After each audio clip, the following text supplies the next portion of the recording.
It's kind of funny that like millennials now are considered the more mature generation as the Gen Z generation comes up behind them, and they're struggling, particularly those just entering the workforce, more than any other age group due to their lower incomes, their higher consumption of inflation-prone items like housing and dining out. So you can kind of understand why they're questioning this whole ideology or this narrative out there that somehow, Joe Biden is making the economy much better for them when they're like, well, we're not feeling it. And they're you should question everything. This is kind of what I believe you should do, especially if it comes out any politician's mouth. Question it, look it up, find the legitimacy of their argument or the lack of legitimacy. But the bottom line is this economy right now is hurting particularly the younger set. And this financial strain is driven by inflation and is threatening their long-term economic stability. Monika Hengesbach is the CEO at Decision Financial Services to kind of walk us through this, like the best way to help these younger folks in our society, Gen Z.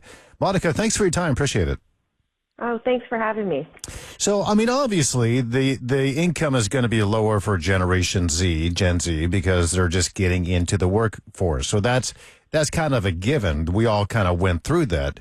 But when you match that with their lower income in the first part of their careers with the cost of living that just keeps going up, how do they keep up with this?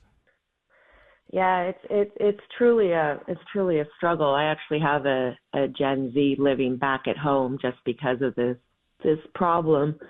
I think what needs to take place is they need to really understand the power of a dollar today. They're so turned by influences. I mean, TikTok and Instagram, and then they try to compete with that. And I think they really just need to take a step back and look at their financial picture as a whole and start making savings a habit for them. I agree wholeheartedly. My wife and I were just discussing this whole, the pressure is, I think, facing every generation, like comparing your lifestyle to other people's lifestyles, or the, FOMO, fear of missing out, what they're doing, but it's expensive to do it. But maybe it affects Gen Z more so than that. So how do you kind of reintroduce that way of thinking about, you mentioned the power of the dollar, the value of a dollar. How do you get them to understand that important kind of concept? Well, one of the things I recommend is that they start out slowly. Go to the bank. I think it's easier for them since they don't have a checkbook. They don't do that anymore. Everything's on the apps. I recommend that they go to the ATM machine and they take out $10 or $20 and they save it in a book. And as soon as they start to accumulate a couple $100, take that couple $100 in the bank, put that in a savings account, or learn how to invest. There's great investment apps out there. One of them is called Acorns that any Gen Z who's technically savvy could really pick up quickly. And I think baby steps is going to help them start to learn the value of a dollar, what it means today, and what it can grow into. Well, that's amazing. I do think that is a benefit that I didn't have when I was in my 20s, are these apps that can really, you just sit there on your phone and they can help you, not just with investments, but they can help you balance your budget, every single month, and kind of remind you, hey, you're over your budget here, like no more movies this week, or whatever the issue is. I think that's a massive benefit that this generation has.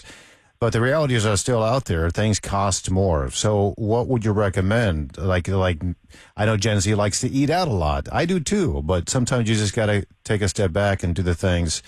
Or how, I guess what I'm asking, how do you instill in their minds to think more down the road, what their life is going to be like in 5 to 10 years, rather than what you're going to do tonight?